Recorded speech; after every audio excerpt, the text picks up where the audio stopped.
Alhamdulillahi Rabbil Alamin. Wassalatu wassalamu ala sayyidina Muhammadin al-amin wa ala alihi wa sahbihi at-tayyibin at-tahirin.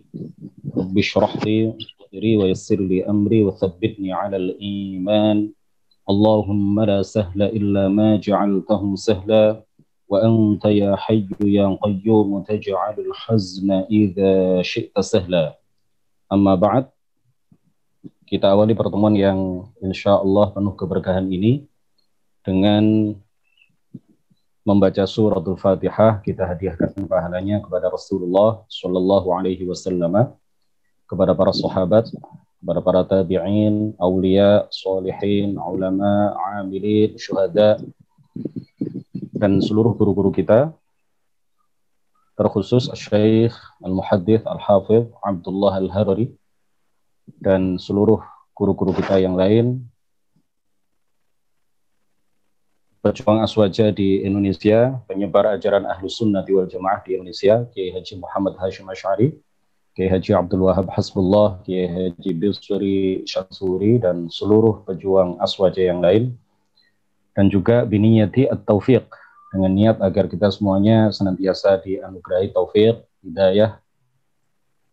Juga kita tujukan untuk saudara-saudara kita, tetangga-tetangga kita, keluarga kita, kerabat kita, kolega kita yang saat ini sedang ditimpa kesusahan, ditimpa kesempitan. Mudah-mudahan Allah Subhanahu wa Ta'ala memberikan jalan keluar bagi mereka, kelapangan bagi mereka, dimudahkan rezeki mereka. Saudara-saudara kita yang saat ini ditimpa penyakit, yang sedang dirawat di rumah sakit ataupun lagi isolasi mandiri di rumah masing-masing, mudah-mudahan segera diberi kesembuhan oleh Allah Subhanahu wa Ta'ala, diangkat penyakit mereka sehingga mereka bisa beraktivitas kembali seperti sedia kala, bisa ngaji lagi bersama-sama, menikmati kebersamaan kita sebagai saudara-saudara se-Islam, seiman, dan mudah-mudahan kita senantiasa mendapatkan ridha dari Allah Subhanahu wa Ta'ala ala hadhihi niyyah wa ila asyrafin nabiyyina Muhammadir Rasulullah sallallahu alaihi wasallam wa ila arwahi man dzukirat asma'uhum. Al-Fatihah.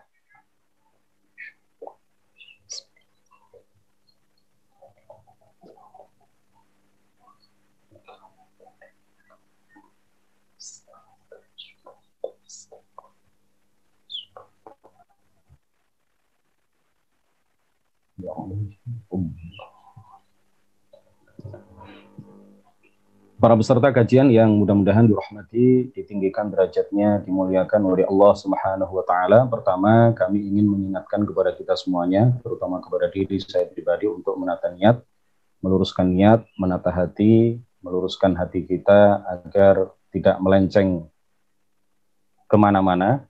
Tujuan kita fokus ingin mendapatkan ridha dari Allah Subhanahu wa Ta'ala, tidak ada motif lain, tidak ada niat lain. Kita murnikan niat kita semata-mata ingin mendapatkan ridha dari Allah Subhanahu wa Ta'ala. Hadirin hadirat yang mudah-mudahan dirahmati oleh Allah Subhanahu wa Ta'ala, pertemuan ini tidak akan membahas secara spesifik, secara khusus mengenai bid'ah, mengenai apa itu bid'ah, pengertian bid'ah secara bahasa, pengertian bid'ah secara istilah, secara syara', kemudian juga contoh-contoh bid'ah, dalil-dalil atas kebolehan bid'ah, pembagian bid'ah, dan seterusnya. Tidak secara spesifik membahas mengenai hal-hal seputar masalah bid'ah, tetapi pertemuan ini dikhususkan untuk membahas tentang beberapa kaidah, beberapa rumus, yang mana rumus dan kaidah-kaidah yang akan kita sebutkan ini telah disepakati oleh para ulama. Jadi bukan kaidah dari saya, bukan kaidah dari guru saya, bukan kaidah yang kemudian diada-adakan tanpa ada rumusan yang jelas dari para ulama, tetapi kaidah-kaidah yang akan kami sebutkan dan akan kami uraikan adalah kaidah-kaidah yang telah disepakati oleh para ulama dan biasanya dijadikan pedoman oleh para ulama di dalam mematahkan dalih-dalih yang dikemukakan oleh para pemvonis bid'ah, para pemvonis kesesatan, orang-orang yang gemar membid'ah-bid'ahkan amaliyah kita, orang-orang yang gemar sekali menyesatkan apa yang kita lakukan. Jadi kalau membid'ahkan itu mungkin hanya sekali, menyesatkan itu hanya sekali, karena mereka terlalu sering menyesatkan kita. Makanya saya tadi menggunakan narasi membid'ahkan kita, menyesatkan kita, sehingga perlu sekali kaidah-kaidah yang akan kami sampaikan ini dipahami sebagaimana mestinya. Walaupun kita tidak sedang membahas tentang masalah bid'ah, nanti insya Allah pembahasan tentang bid'ah ada pertemuan khusus, ada kajian tersendiri. Namun penting mungkin bagi sebagian orang di antara kita yang belum memahami apa itu bid'ah. Oleh karena itu di dalam pendahuluan terkait dengan kajian yang akan kami sampaikan, penting untuk disampaikan secara singkat, ya, mudah-mudahan bisa dipahami dengan baik oleh kita semua mengenai apa itu bid'ah, sedikit mengenai dalil bahwa bid'ah itu tidak hanya sesat, tetapi juga ada bid'ah yang terpuji, ada bid'ah yang baik, secara singkat, insya Allah. Sebelum kita masuk ke tema kajian pada malam hari ini. Bid'ah itu secara bahasa adalah ma'uhditha ala ghairi mithalin sabiq. Secara bahasa, bid'ah itu artinya adalah sesuatu yang diadakan tanpa ada contoh sebelumnya. Sesuatu yang dilakukan, sesuatu yang diadakan, sesuatu yang dirintis tanpa ada contoh perbuatan sebelumnya. Itu secara bahasa. Adapun secara istilah yang dipahami oleh para ulama, bid'ah itu adalah al-muhdats alladzi lam yanussu alaihi al-Qur'an wa la jaa'a fis sunnah. Sesuatu yang baru, muhdats. Sesuatu yang baru yang tidak ada pada masa Rasulullah, tidak pernah dilakukan pada masa Rasulullah, tidak pernah dilakukan oleh Rasulullah, oleh para sahabat, dan juga tidak dinas, tidak disebutkan secara eksplisit, tidak dicantumkan secara terang benderang, baik di dalam Al-Quran maupun di dalam hadis. Ini adalah pengertian bid'ah. Nah, bid'ah itu adalah sesuatu yang tidak ada dalam Al-Quran, tidak ada dalam hadis secara eksplisit, tidak pernah dilakukan oleh Rasulullah, tidak pernah dilakukan pada masa Rasulullah, tidak pernah dilakukan oleh para sahabat, tidak pernah dilakukan pada masa sahabat. Ya, ini tidak selalu konotasinya mengarah kepada kesesatan. Sesuatu yang tidak pernah dilakukan oleh Rasulullah itu tidak selalu haram untuk kita lakukan. Sesuatu yang tidak pernah dilakukan oleh para sahabat itu kemudian tidak serta-merta kalau kita lakukan, maka itu menjadi sesuatu yang terlarang, sesuatu yang haram, sesuatu yang sesat, sesuatu yang mengantarkan kepada neraka. Oleh karena itulah Al-Imam Asy-Syafi'i radhiyallahu anhu, beliau mengatakan al-bid'atu bid'atan. Al-bid'atu bid'atan, sebagaimana disebutkan oleh Al-Hafidz Ibnu Hajar Al-Asqalani di dalam kitab Fathul Bari. Bid'ah itu ada dua. Ada bid'atun mahmudatun, ada bid'ah yang terpuji, ada bid'ah yang terpuji. Sebentar, ada suara kemersek ini ya. Mas Fana ini akunnya apa? Sebentar, saya jadikan co-host ya. Nanti kalau ada suara-suara kemersek, minta tolong di mute langsung ya. Akunnya apa? Oh, baterai. Oh, itu di HP saya itu.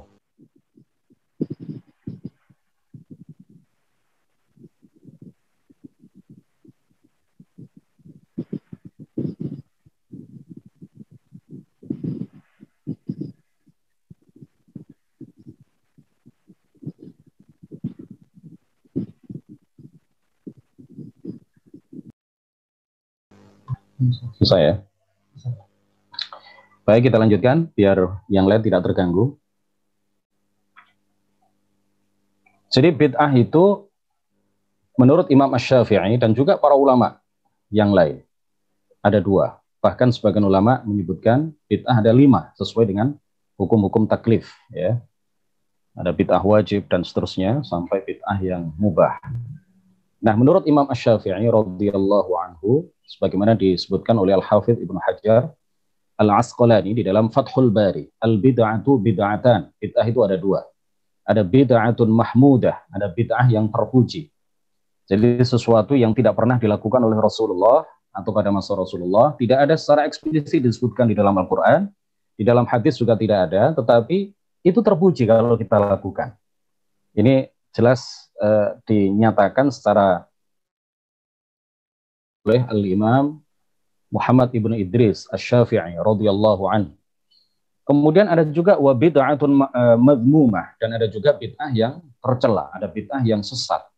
Fama wafaqa sunnata fahuwa mahmud. Sesuatu yang sesuai dengan sunnah, maka ia adalah terpuji. Wa ma khalafaha fahuwa madmum, dan sesuatu yang bid'ah yang tidak sesuai, bertentangan ya dengan Al-Qur'an dan hadis, maka ia adalah bid'ah yang tercela. Jadi para ulama memahami bahwa bid'ah itu tidak semuanya sesat. Bid'ah itu tidak semuanya, kalau kita lakukan bid'ah, artinya sesuatu yang tidak pernah dilakukan oleh Rasulullah, sesuatu yang tidak ada dalam Quran, dalam hadis secara eksplisit, itu kemudian tidak dipahami oleh para ulama semuanya sesat. Ya, ini hanya saya sebutkan satu pendapat, ya, satu maqalah dari Al-Imam Muhammad ibnu Idris Asy-Syafi'i, dan masih banyak lagi ungkapan-ungkapan, narasi-narasi yang disampaikan oleh para ulama yang kesemuanya tidak memahami bahwa semua bid'ah itu adalah sesat. Nanti akan kita uraikan secara panjang lebar ketika kita membahas tentang tema bid'ah. Saat ini kita tidak ingin membahas secara spesifik mengenai bid'ah, ya, tetapi yang akan kita sampaikan sekali lagi adalah kunci, kaidah, rumus untuk membungkam orang-orang Wahabi yang gemar sekali memvonis amaliyah kita sebagai sebuah amaliyah yang bid'ah dhalalah, sesat, mengantarkan kita kepada neraka. Tentu ini hanyalah kunci, ya. Ini hanyalah kunci, ini hanyalah kaidah. Ya, untuk lebih luasnya, untuk lebih detailnya, silakan ikuti kajian-kajian berikutnya, insya Allah. Yang pertama, yang biasa disampaikan oleh para ulama, ada sebuah kaidah yang telah disepakati oleh para ulama. Kaidah itu menyatakan tarkus syai' ila yadullu ala man'ihi.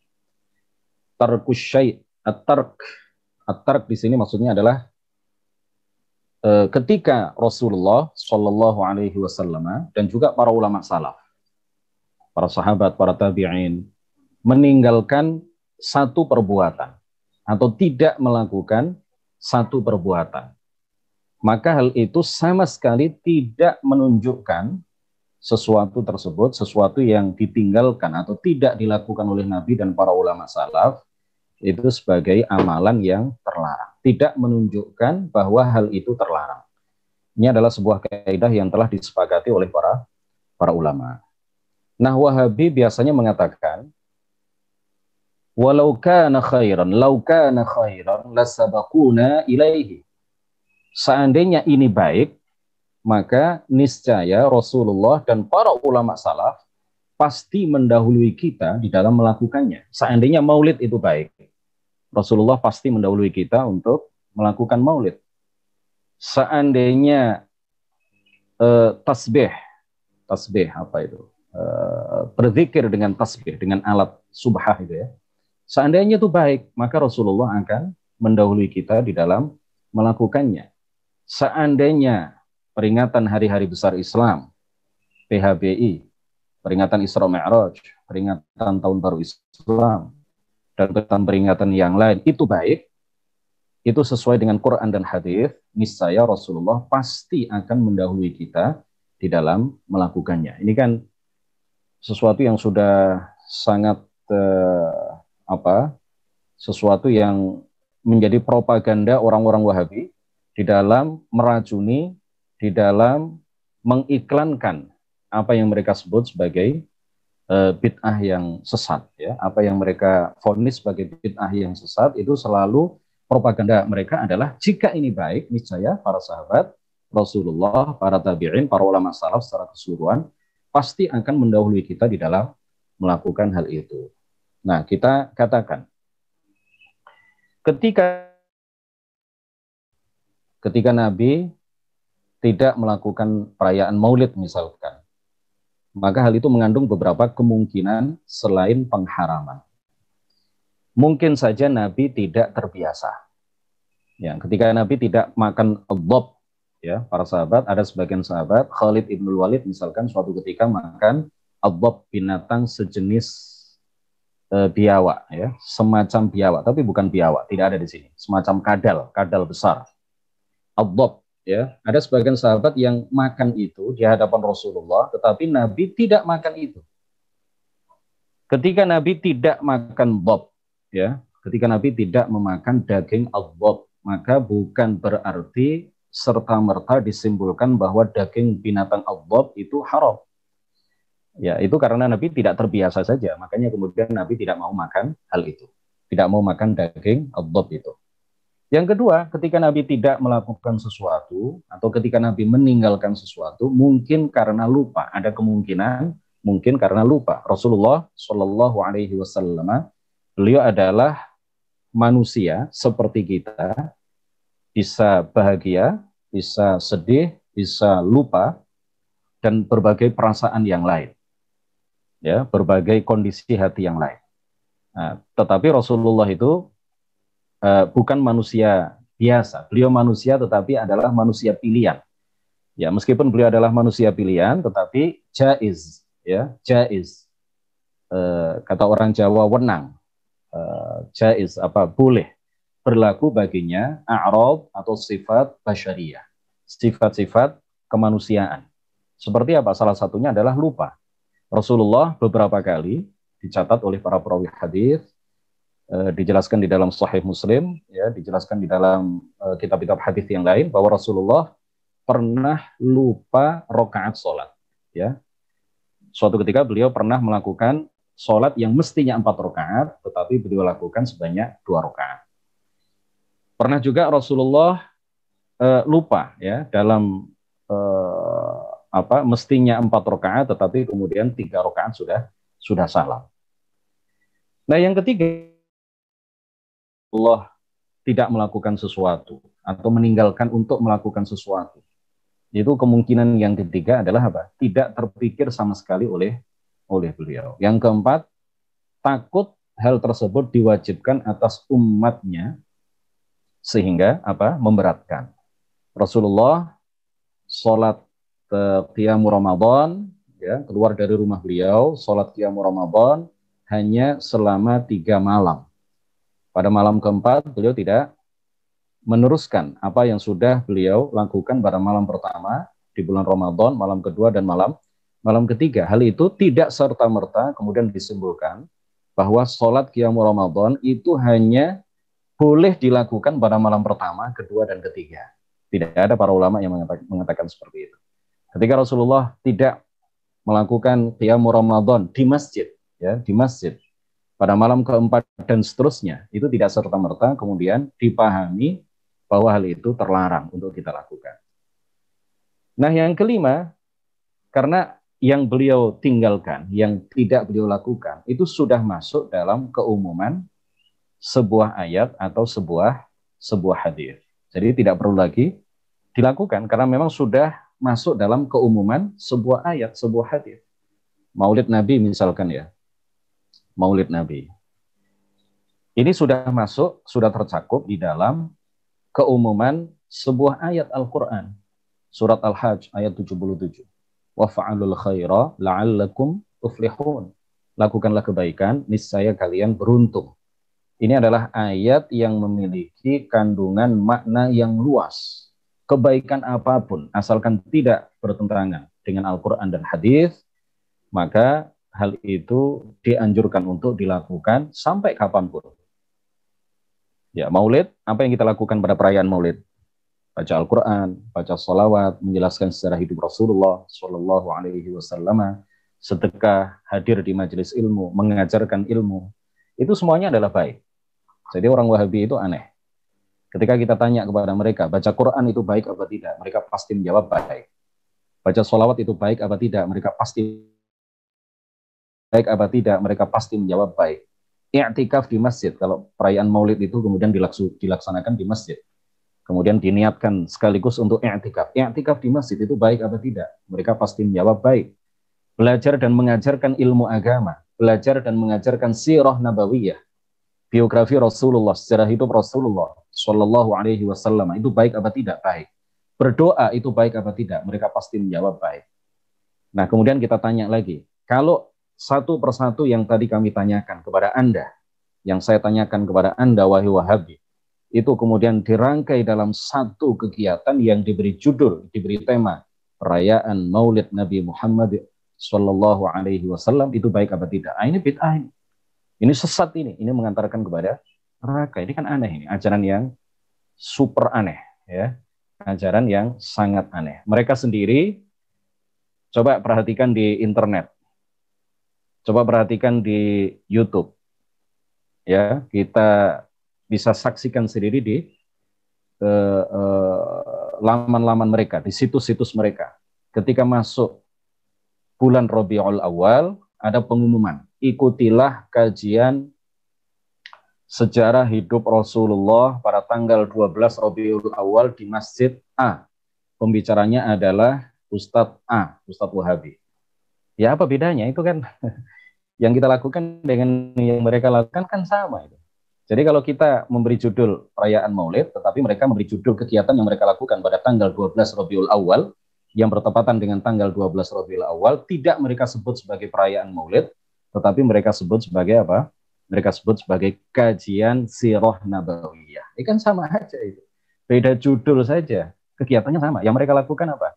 Menjelaskan sejarah hidup Rasulullah, diawali dengan baca Quran, diakhiri dengan mungkin ya doa, ada snacknya, ada yang sedekah.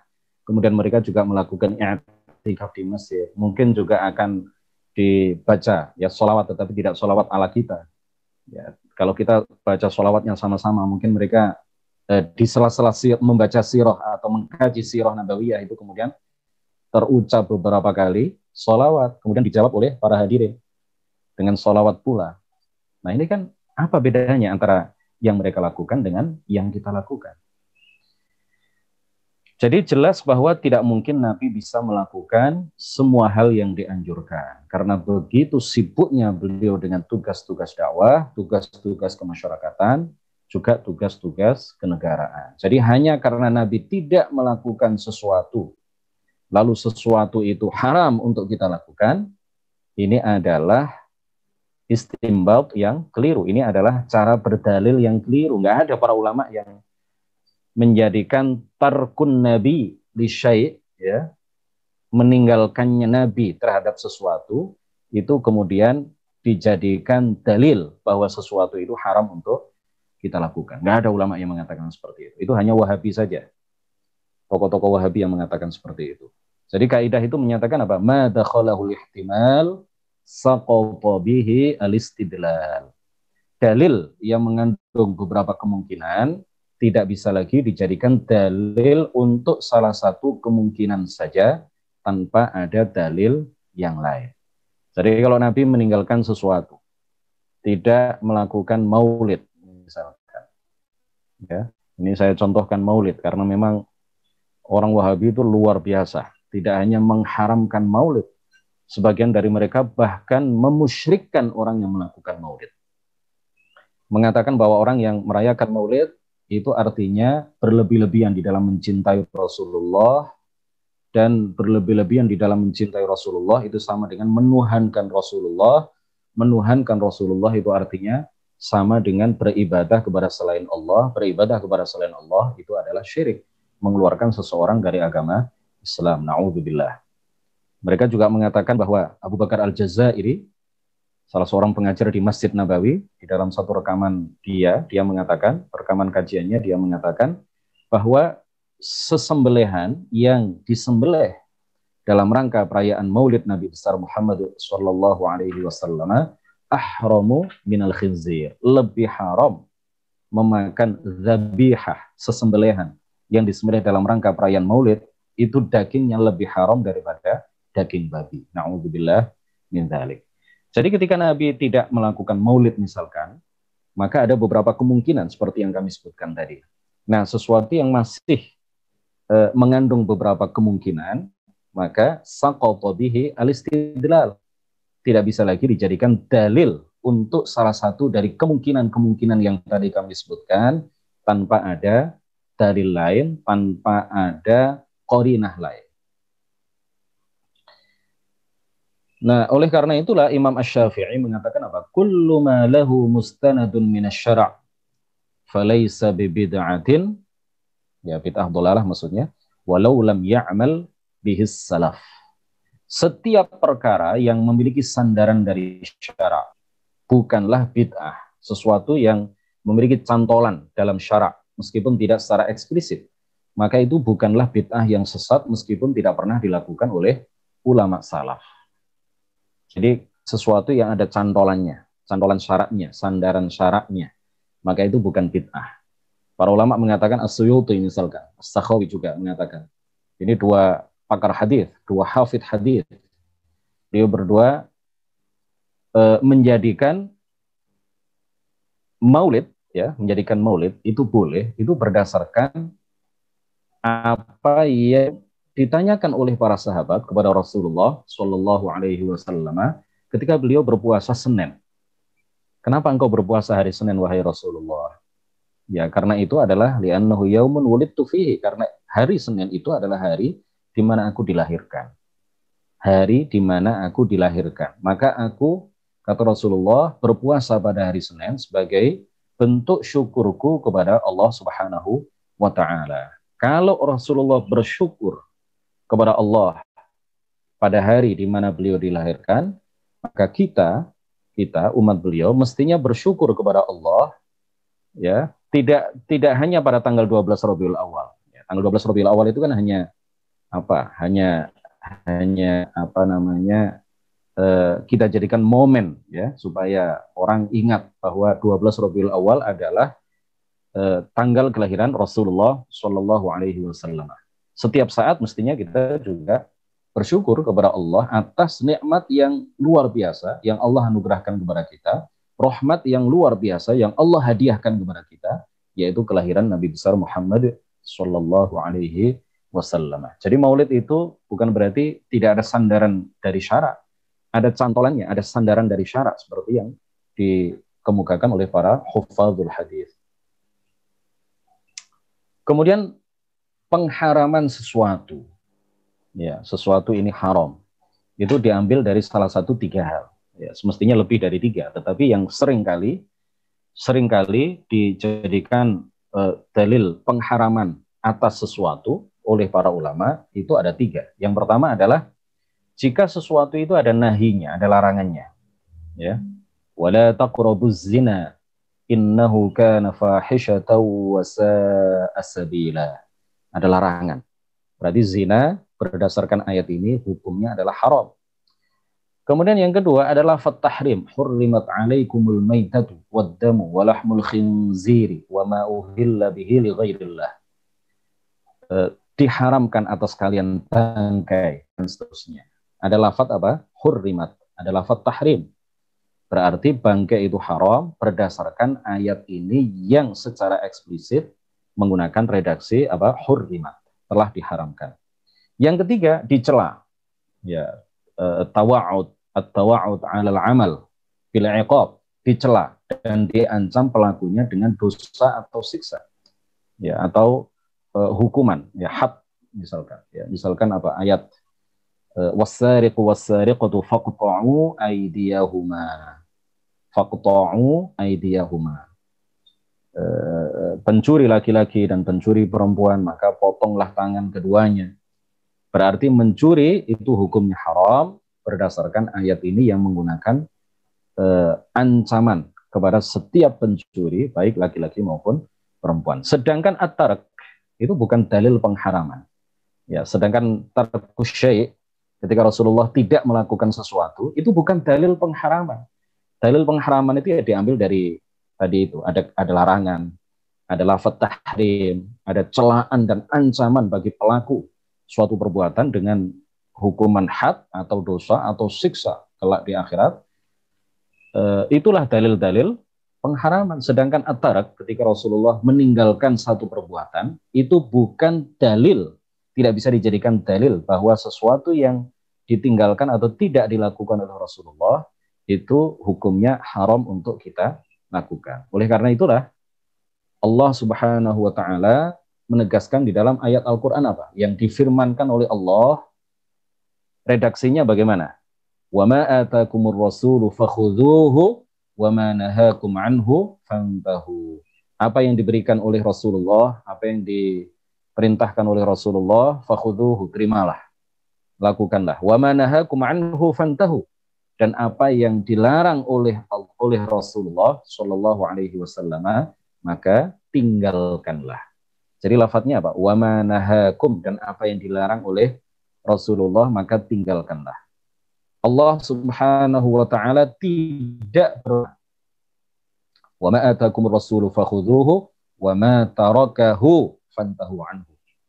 Rasulullah Allah taala tidak menyatakan di dalam Al-Qur'an, dan apa yang ditinggalkan, apa yang tidak dilakukan oleh Rasulullah, maka tinggalkanlah. Allah tidak berfirman dengan menggunakan redaksi seperti itu. Apa yang ditinggalkan, apa yang tidak dilakukan oleh Rasulullah, maka jangan lakukan, tinggalkanlah. Redaksi ayatnya tidak seperti itu ya. Redaksi ayatnya adalah apa? Wa ma nahakum anhu fantahu. Apa yang dilarang, bukan apa yang ditinggalkan, bukan apa yang tidak dilakukan. Apa yang dilarang oleh Rasulullah, tinggalkan.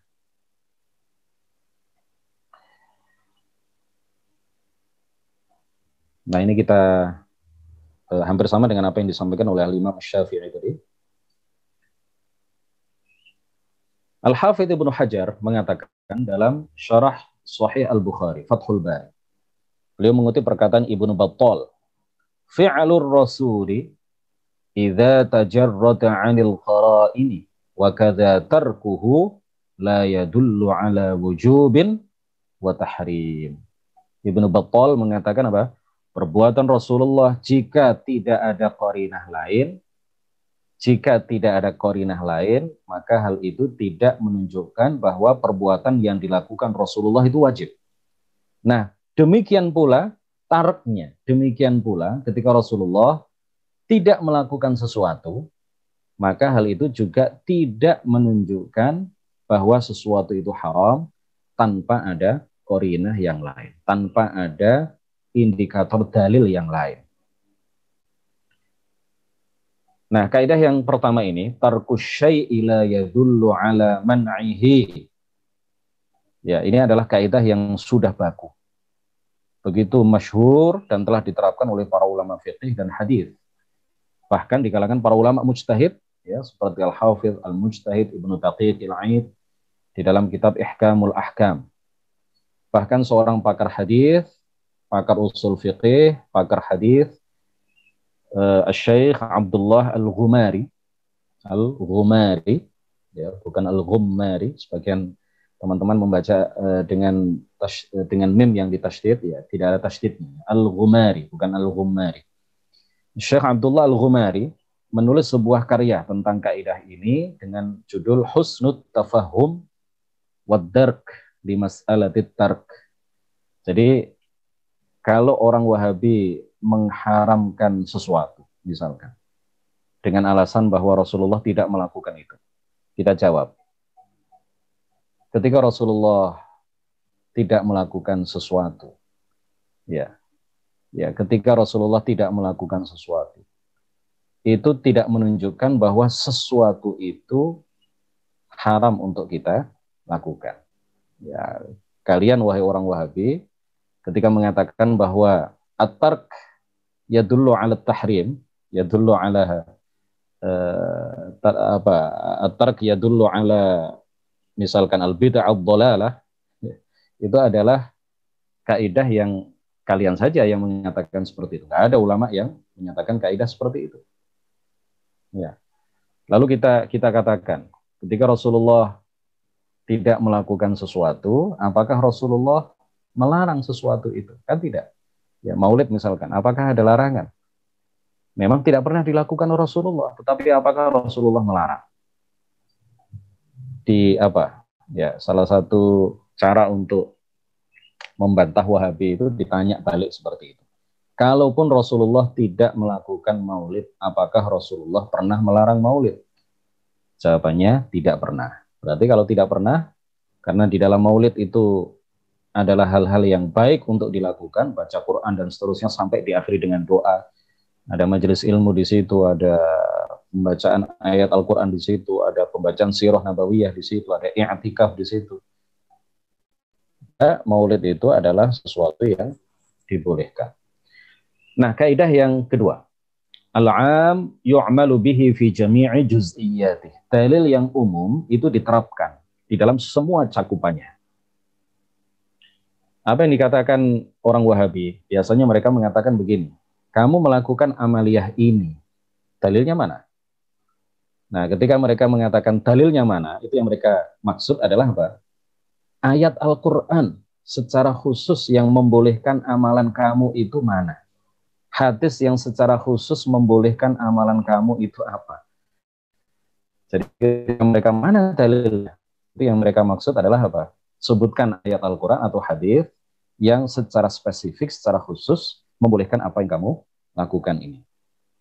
Apa yang kita katakan kepada mereka? Dalam usul fikih dijelaskan bahwa jika sebuah ayat, jika sebuah hadis dengan keumumannya, dengan maknanya yang umum sudah mencakup suatu perkara, maka hal itu menunjukkan bahwa perkara tersebut adalah masyru', sesuatu yang disyariatkan, sesuatu yang minimal dibolehkan. Jadi keumuman ayat atau hadis itu adalah dalil syar'i. Dalil syar'i. Tidak perlu selalu ada dalil khusus yang membolehkan satu amalan. Ya, tidak selalu ada hadis khusus yang membolehkan satu amalan. Jika ada sebuah ayat Al-Quran yang maknanya umum, seperti waf'alul khaira la'allakum tuflihun, lakukanlah kebaikan supaya kalian beruntung, maka ayat yang umum ini sudah tercakup di dalamnya semua kebaikan yang tidak bertentangan dengan Al-Quran dan hadis. Nah, berdalil dengan dalil-dalil umum itu bukan hanya kita, bukan hanya orang-orang NU misalkan ya pada zaman sekarang, bukan hanya aswaja pada zaman sekarang, tetapi juga dilakukan oleh para ulama, Ibnu Abdul Bar, Sakhawi, Al-Hattab Al-Maliki dan lain sebagainya. Jadi ini sudah mentradisi di kalangan para ulama, berdalil dengan dalil umum. Wahabi biasanya mengatakan mana dalil bahwa puasa Rajab itu disunnahkan. Nggak ada itu. Ya, mereka lupa bahwa yang disebut dalil itu tidak selalu spesifik. Ya, tidak selalu dalil khusus. Dalil umum itu juga biasa di kalangan para ulama dijadikan dalil oleh mereka. Ya, dalil mengenai kesunahan puasa Rajab itu para ulama, Al-Imam An-Nawawi misalkan dalam syarah Sahih Muslim, beliau menjelaskan bahwa ada dalil-dalil umum terkait dengan kesunahan memperbanyak puasa, ya, dalil hadis, kesunahan memperbanyak puasa di al-ashhur al-hurum.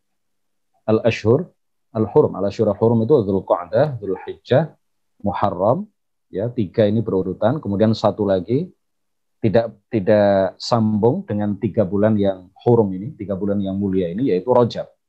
Nah, ada dalil dari hadis yang secara umum menyatakan bahwa kita disunnahkan, kita dianjurkan untuk memperbanyak puasa di bulan-bulan haram, di bulan-bulan hurum, di bulan-bulan yang mulia, yang 4 tadi itu. Nah, Rajab adalah salah satu al-ashhur al-hurum. An-Nawawi, siapa yang tidak mengenal An-Nawawi? Al-Hafidh, seorang pakar hadis, Al-Faqih, seorang faqih. Beliau punya karangan Syarah Sahih Muslim. Ya, di dalam hadis yang fenomenal itu. Kemudian beliau juga memiliki sejumlah karya di dalam fikih.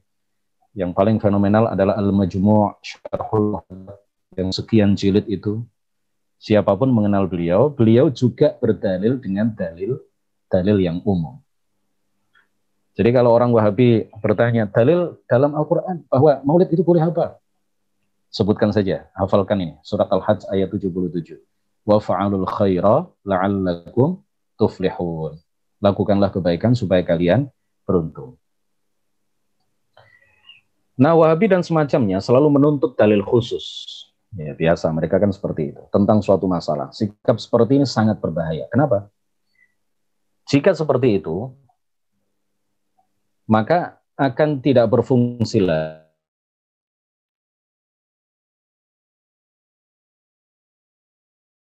Memiliki kandungan makna yang umum. Yang kedua, tidak sah lagi berdalil dengan keumuman ayat atau hadis tersebut. Nah, hal itu akan merobohkan sebagian besar dalil syar'i dan mempersempit wilayah hukum. Jika demikian, maka syariat ini tidak lagi dapat memenuhi kebutuhan hukum tentang peristiwa-peristiwa yang terus berkembang dengan berkembangnya zaman. Jadi untuk pakai HP, nggak perlu dalil khusus. Ada nggak ayat Al-Quran yang membolehkan kita pakai HP? Ada nggak dalil khusus di dalam hadis yang membolehkan kita pakai HP? Internet, laptop. Ya, ini akan terus berkembang. Setiap amalan atau setiap benda yang kita pakai harus ada dalil secara khusus dalam Al-Quran dan hadis yang membolehkan hal itu, maka ini akan mempersempit wilayah hukum, akan merobohkan sebagian besar dalil syar'i. Dan syariat ini tidak lagi dapat memenuhi kebutuhan hukum tentang peristiwa-peristiwa yang semakin hari terus berkembang, yang membutuhkan jawaban dari para ulama yang memahami syariat ini dengan benar dan dengan semestinya. Yang ketiga,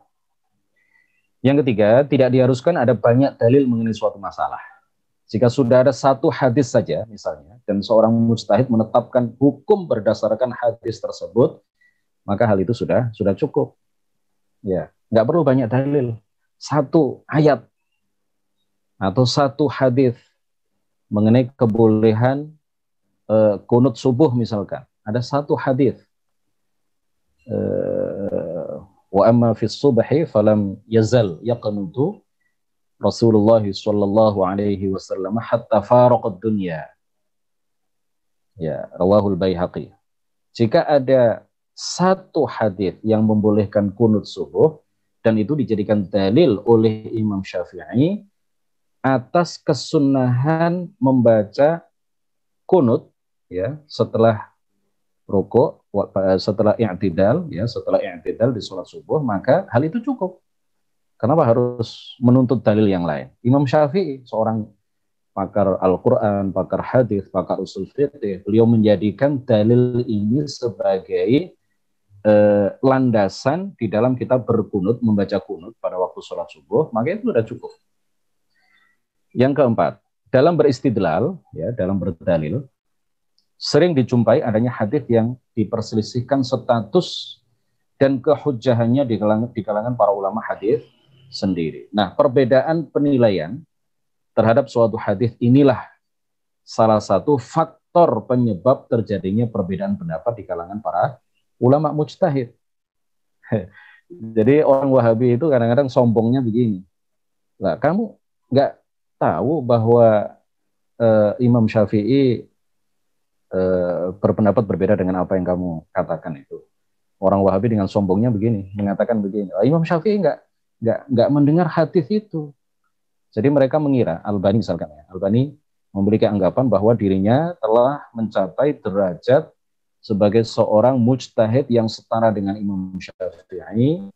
Bahkan ada beberapa hasil ijtihad dia, Al-Albani, Nasiruddin Al-Albani, itu yang lebih hebat daripada hasil ijtihad Imam Syafi'i. Dia mengira bahwa dia telah menguasai seluruh hadis dan telah sampai kepadanya seluruh hadis yang ada. Sementara Imam Syafi'i ada sebagian hadis itu yang tidak sampai kepada beliau, dan ada sebagian hadis itu yang sampai kepada beliau. Nah, ini kan kesombongan yang luar biasa, keangkuhan yang luar biasa, menyepelekan para ulama mujtahid dan menokohkan ya tokoh-tokoh mereka seperti Al-Albani dan semacamnya. Padahal perbedaan pendapat di kalangan para ulama itu tidak selalu bahwa hadis ini sampai kepada Imam Syafi'i, sedangkan hadis yang sama tidak sampai kepada Imam Abu Hanifah. Makanya kemudian beliau berdua berbeda pendapat. Karena yang satu mendengar hadis itu yang satu lagi tidak mendengar hadis itu, tidak sampai kepadanya hadis itu. Perbedaan pendapat itu tidak selalu demikian penyebabnya. Ya. Kita baca dulu ini. Mereka mengira bahwa hanya mereka yang mengetahui dan memiliki hadis yang sahih, hadis yang ada pada mereka saja yang sahih, dan semua hadis yang ada pada selain mereka tidak sahih. Wahabi mengatakan seperti ini. Nah, kita bantah. Para ulama mujtahid itu seringkali berbeda pendapat dalam masalah hadis itu dalam 4 tingkatan.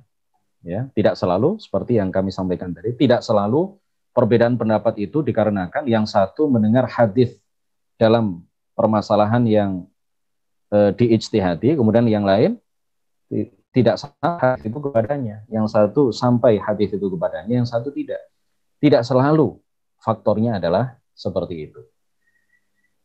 Nah, satu, kriteria hadis yang sahih. Sehingga ada hadis yang sahih muttafaq alaih, dan ada hadis yang sahih, ya, tetapi masih diperdebatkan, masih diperselisihkan kesahihannya. Mungkin menurut Imam Syafi'i, sama-sama mendengarkan, sama-sama sampai kepadanya hadis, ya, baik Imam Malik maupun Imam Syafi'i.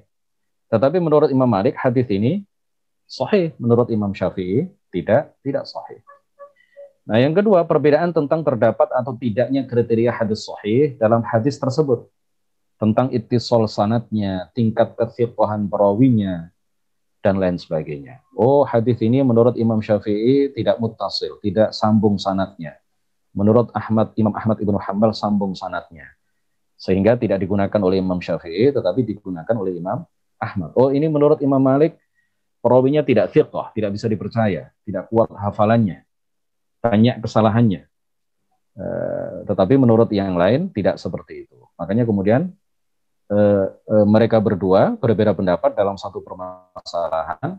Karena apa? Karena perbedaan di dalam menilai kefiqahan para perawinya, ketersambungan sanadnya, dan lain sebagainya. Yang ketiga, perbedaan dalam memahami hadis. Ya.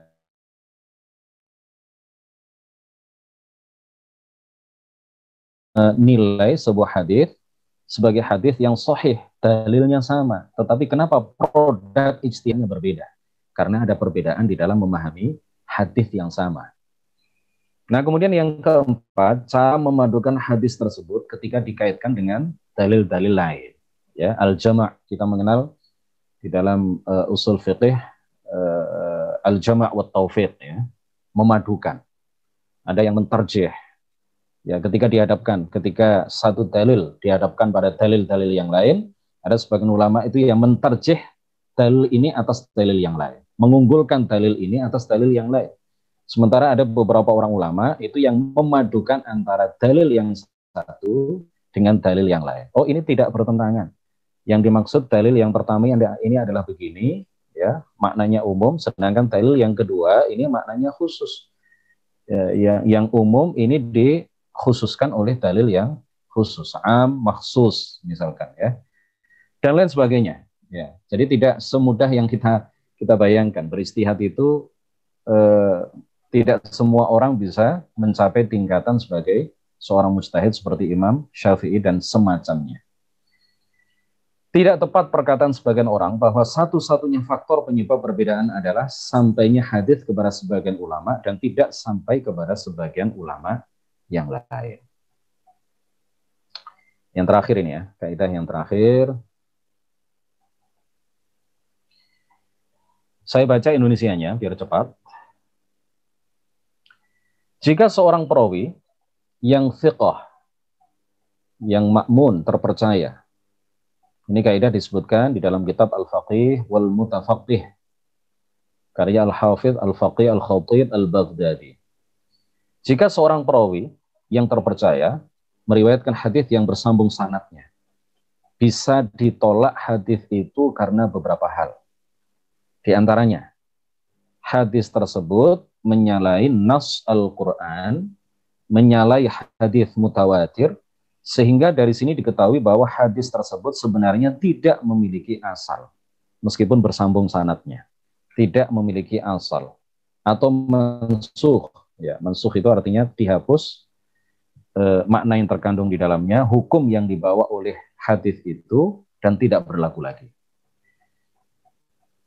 Yang berikutnya, hadis tersebut menyalahi ijma, sehingga itu menjadi petunjuk yang kuat bahwa hadis tersebut sebenarnya mansukh atau tidak memiliki asal. Karena tersebut sahih dan tidak mansukh, lalu umat sepakat untuk menyalainya.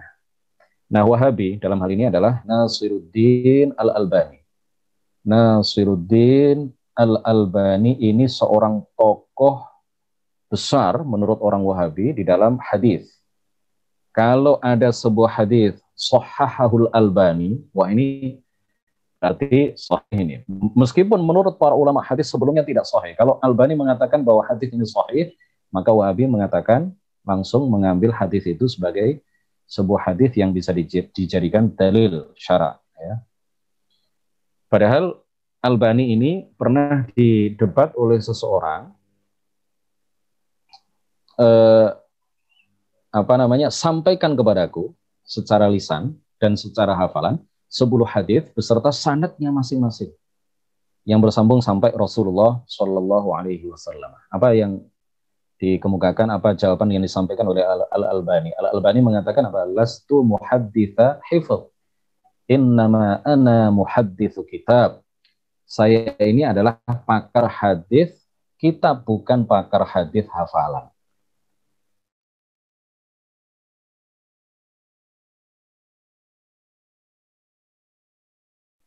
Salah satu fatwa paling nyeleneh di abad ini. Albani mengharamkan perempuan memakai perhiasan emas yang berbentuk lingkaran. Az-zahab al-muhallaq. Cincin emas itu menurut Albani dan menurut para pengikut Albani, cincin emas itu haram dipakai oleh seorang perempuan. Gelang emas itu haram dipakai oleh perempuan. Kalung, anting dan semacamnya. Pokoknya yang melingkar, az-zahab al-muhallaq, yang berbentuk lingkaran. Perhiasan emas yang berbentuk lingkaran itu haram dipakai oleh perempuan. Nah, pengharaman itu dikarenakan ia menemukan beberapa hadis yang sahih menurutnya yang mengharamkan hal itu.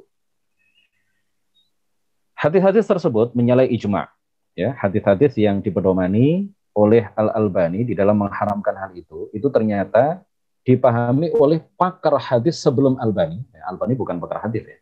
Oleh para ulama hadis sebelum Albani sebagai hadis-hadis yang menyalahi ijma', menyalahi kesepakatan umat Islam, bukan hanya menyalahi kesepakatan para ulama, tetapi juga menyalahi kesepakatan umat secara keseluruhan. Sehingga dengan begitu diketahui bahwa hadis tersebut telah dinasakh, telah dihapus, tidak berlaku lagi. Al-Hafidz Al-Baihaqi, seorang hafidz terkenal. Siapa yang tidak mengenal Al-Baihaqi? Beliau adalah seorang pakar hadis kenamaan. Beliau mengatakan fahadhil akhbaru ay fil ibahati wa ma warada fi ma'naha tadullu ala ibahati tahalli bidh-dhahabi lin-nisa wastadlalna bihusulil ijma'i ala ibahatihi lahunna ala naskhil akhbari ad-dallati ala tahrimihi fihinna khassatan. Jadi hadis-hadis ini dan semacamnya menunjukkan dibolehkannya berhias dengan emas bagi perempuan. Dan kita menjadikan adanya ijma' atas kebolehan perempuan memakai perhiasan emas sebagai dalil bahwa hadis-hadis yang mengharamkan emas bagi perempuan secara khusus itu telah dinasakh. Jadi kalau kita belajar dari guru-guru kita, ya, dan ini sudah benar, perhiasan emas, ya, seperti perhiasan emas az-zahab al-muhallaq, perhiasan emas yang melingkar, yang berupa lingkaran, yang berupa kalau dipakai itu melingkar entah itu di jari atau di kalung gitu ya, atau sebagai anting misalkan, itu semuanya boleh dan ini yang benar, dan itu sudah disepakati oleh umat Islam secara keseluruhan. Nah, kalau untuk laki-laki jelas tidak boleh ya. Yang laki-laki itu hanya dibolehkan untuk memakai cincin dari perak. Cincin emas tidak boleh, kalung emas tidak boleh, anting emas tidak boleh, ya. Yang dipakai di kaki misalkan, apa itu? Nah, itu juga bagi seorang perempuan boleh, tetapi bagi laki-laki tidak Tidak boleh. Bagi laki-laki itu yang boleh hanya cincin perak. Itu saja. 1 jam sudah berlalu. Mudah-mudahan ini kajian yang singkat sebenarnya.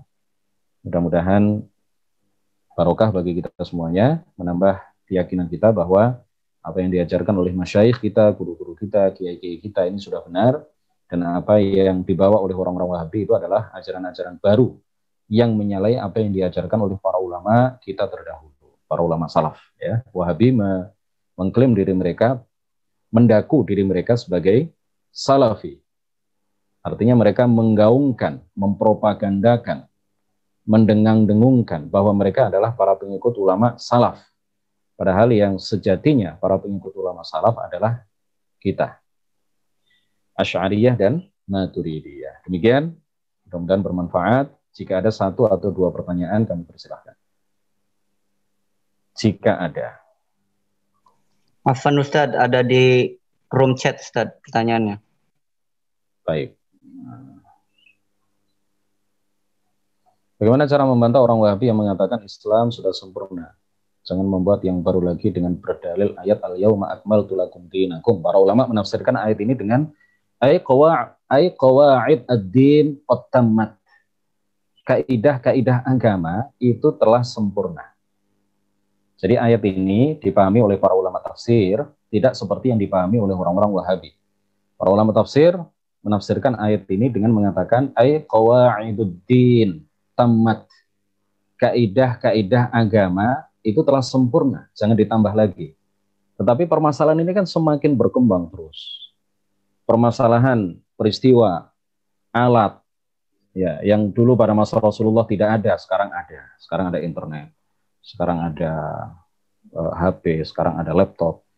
Ya, itu semuanya butuh jawaban. Kalau dikatakan bahwa al-yauma akmaltu lakum dinakum, kemudian dengan itu mereka berdalih bahwa tidak boleh segala hal yang tidak pernah dilakukan pada masa Rasulullah, tidak boleh kita lakukan segala hal yang tidak pernah dilakukan oleh Rasulullah, tidak boleh kita lakukan segala hal yang tidak disebutkan secara eksplisit di dalam Al-Quran dan hadis. Ya, tidak masuk akal. Ya, sekarang orang Wahabi sendiri pakai HP, orang Wahabi sendiri pakai mikrofon, orang Wahabi sendiri pakai kendaraan. Orang Wahabi sendiri memakai Al-Quran yang berharokat, yang bertitik, yang ada fathahnya, yang ada kasrohnya. Padahal mushaf seperti itu tidak ada pada masa Rasulullah Shallallahu Alaihi Wasallam. Orang Wahabi kadang-kadang mengatakan seperti ini. Kalau bid'ah dalam masalah dunia, itu boleh. Kendaraan itu bid'ah dalam masalah dunia, itu boleh itu. HP itu bid'ah dunia, itu boleh. Tapi kalau bid'ah dalam masalah agama nggak boleh. Nah, kita jawab, Al-Quran itu kaitannya dengan agama atau kaitannya dengan dunia. Mushaf itu kaitannya dengan agama atau kaitannya dengan dunia. Mereka pasti menjawab kaitannya dengan agama. Kalau Quran, mushaf itu kaitannya dengan agama, maka mushaf yang ada pada kalian, yang saat ini kalian cetak, yang saat ini kalian terbitkan, yang saat ini kalian pelajari, yang saat ini kalian ajarkan, yang saat ini kalian baca, itu adalah bid'ah. Karena pada masa Rasulullah, huruf-huruf dalam Al-Quran itu tidak ada titiknya sama sekali. Tidak ada bedanya antara ba dengan ta dengan sa. Tidak ada bedanya antara jim, ha, kha. Semuanya gundul. Ya. Kalau kita mengenal sekarang kitab gundul, itu masih ada titiknya, tetapi tidak berharokat. Mushaf Al-Quran pada masa Rasulullah Shallallahu Alaihi Wasallam itu tidak hanya gundul yang tidak ada harokatnya, tetapi juga tidak ada titiknya. Bismillahirrahmanirrahim, tidak ada titik di bawah ba, tidak ada titik di atas nun, sama sekali nggak ada titiknya. Kapan penitikan pada Al-Quran itu dimulai? Kapan pemberian titik dalam huruf-huruf Al-Quran itu dilakukan? Mula-mula yang melakukannya, merintisnya, yang punya pikiran brilian untuk memulai hal itu adalah seorang ulama di kalangan tabi'in yang bernama Yahya bin Ya'mur.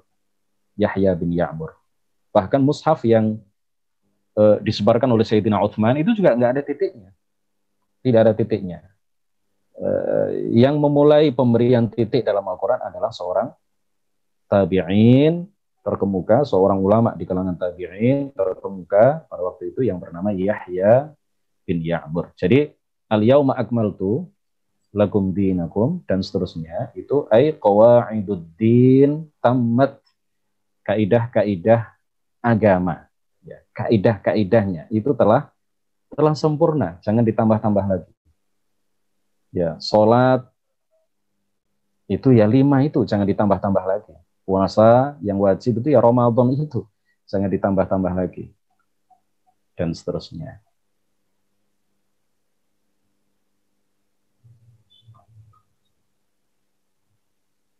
Baik, minta tolong ditampilkan slide kaidah 1, saya belum screenshot. Oke. Kalau para pengikut Wahabi mendengar penjelasan ini, mengapa mereka tidak tersadar ya Ustaz?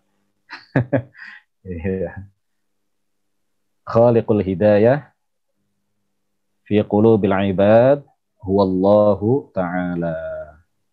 Jadi pencipta hidayah itu Allah. Pencipta hidayah Allah. Jangankan orang Wahabi mendengar penjelasan ini, kenapa mereka tidak tersadar? Abu Lahab melihat langsung mukjizat yang Allah anugerahkan kepada Rasulullah, tidak masuk Islam. Melihat mukjizat dengan mata kepalanya, tidak masuk Islam. Ini kan sudah luar biasa. Melihat mukjizat, umat-umat para nabi-nabi terdahulu juga begitu. Melihat mukjizat langsung di hadapan mereka, tapi mereka tidak masuk Islam. Kenapa? Karena Allah tidak menciptakan hidayah pada hati mereka. Iya, boleh, silakan. Tapi ini sudah lewat 1 jam ya. Monggo, Mas Irfan. Ustaz, Assalamualaikum warahmatullahi wabarakatuh. Waalaikumsalam warahmatullahi wabarakatuh.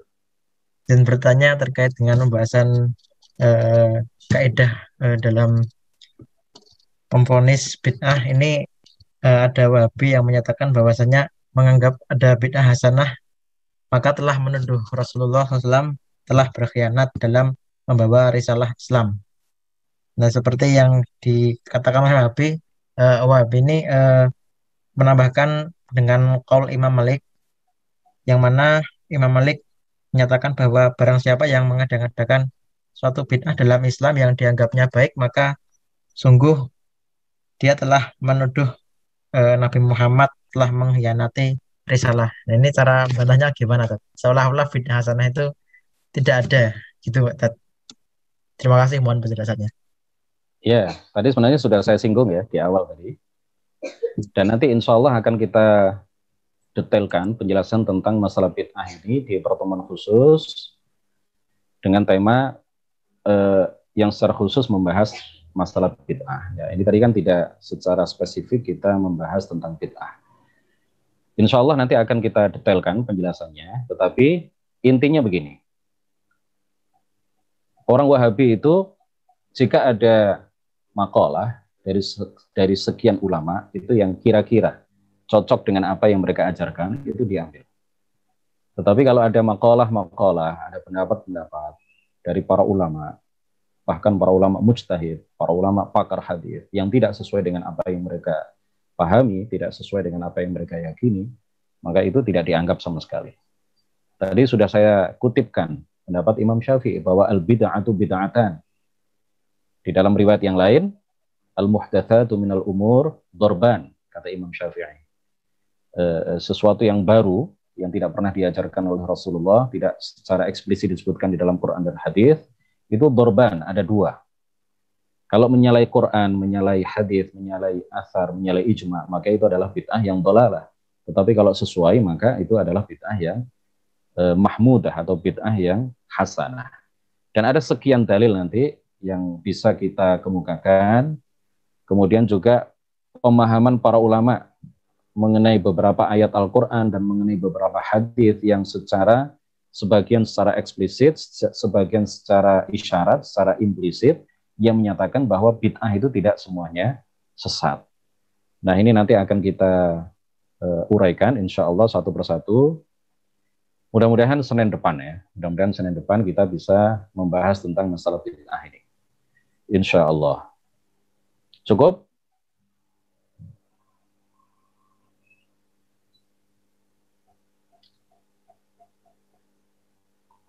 Baik, ada lagi pertanyaan yang belum saya baca?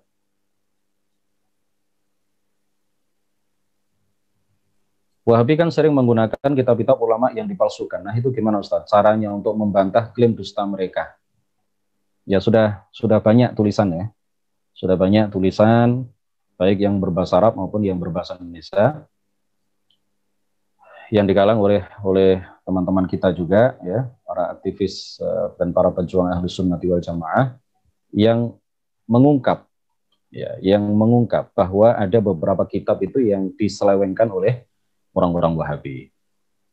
Ya, intinya kita harus terus mengupdate dan mengupgrade ilmu keaswajaan kita supaya kita tidak terpengaruh dengan mereka. Intinya di situ ya. Ikutilah kajian-kajian semacam ini karena hal-hal semacam ini sangat bermanfaat ketika kita berhadapan dengan mereka ya.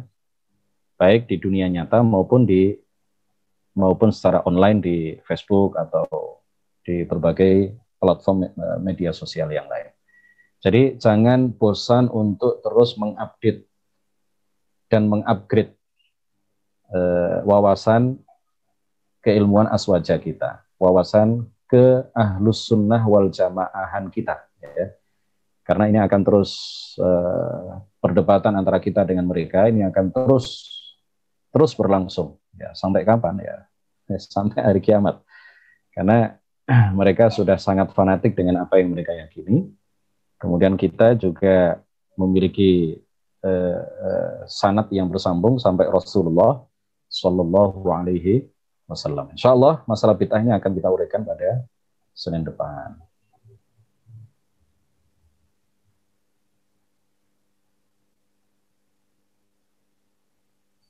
Sepertinya dalam beberapa tahun ini banyak pengikut Wahabi, sehingga kadang kita sholat diimami mereka di masjid. Bagaimana hukumnya? Jadi kalau misalkan kita nyata-nyata pernah mendengar bahwa orang itu mengucapkan kata-kata tasbih misalkan ya, meyakini atau mengucapkan kata-kata yang menyatakan bahwa Allah sama dengan makhluk, ya tidak sah bermakmum kepadanya. Tetapi kalau kita tidak pernah mendengar itu, kemudian tidak ada orang yang menjadi saksi bahwa si imam itu pernah mengucapkan kata-kata yang menyerupakan Allah dengan makhluk, misalkan ya, maka kita sah bermakmum dengan imam yang belum jelas akidahnya seperti apa. Kita sah bermakmum dengannya. Jadi yang tidak sah bermakmum itu apabila imam itu jelas-jelas berakidah yang sangat fatal, yang bertentangan dengan Quran dan hadis, sampai-sampai menyamakan Allah dengan makhluk, atau meyakini bahwa Allah duduk di atas arsy, atau tinggal di langit, atau berada di atas, atau akidah-akidah semacam itu yang menyebabkan mereka keluar dari agama Islam. Jika kita sudah sangat jelas mengetahui hal itu, maka kita tidak sah bermakmum di belakang orang itu. Tetapi kalau nggak jelas ini akidahnya apa, ya sudah kita husnudzon kepada dia. Ya tidak setiap yang berjenggot kan Wahabi. Tidak setiap yang bercelana cingkrang itu kan Wahabi. Tidak setiap yang pakai jubah, ini saya sekarang pakai jubah. Tidak setiap yang pakai jubah kemudian agak cingkrang itu otomatis oh ini Wahabi. Enggak, tidak seperti itu ya.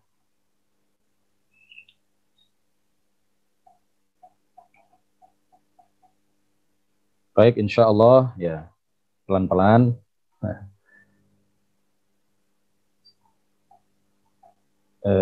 Dibahas juga masalah Syiah dan aliran-aliran yang lain. Insya Allah akan kita bahas.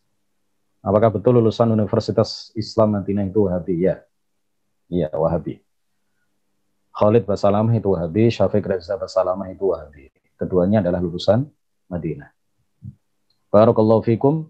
Nuhalil wa nusalli ala nabi la ilaha illallah. Allahumma salli ala sayyidina Muhammad wa ala alihi wa sahbihi wa sallim. Rabbi ighfir li wa liwalidayya wa lil mu'minina wal mu'minat. Wassalamu alaikum warahmatullahi wabarakatuh.